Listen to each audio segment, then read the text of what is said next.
This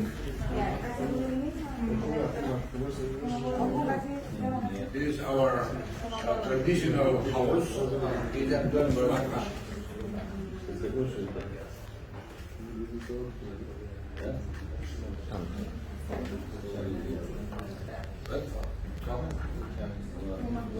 This is house, but had 30 people.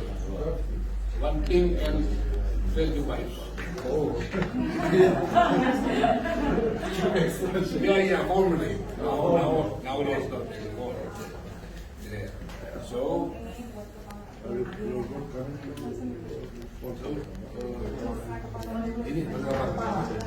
this is for you.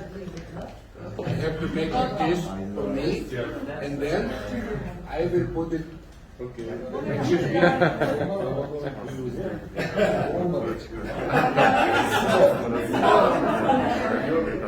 Tamam, tamam. And Şimdi, this neyse tamam. is also Çıkmadan şimdi buradayım. Tamam. Tamam.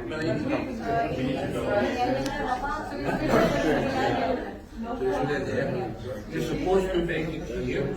Giydirecekler galiba. Dün akşam giydirecekler var. Giydirecekler sizi şu an.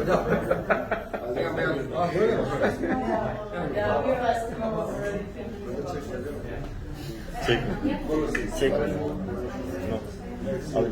Şey yapacak mısın? Video kaydı var. O da çekmesin. Çekmesin. No photo please. Then on the right hand side. So.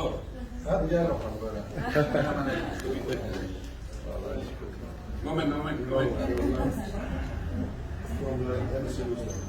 Okay. Tamam. Thank you for inviting us here. And we are enjoying Turkey, especially Europa.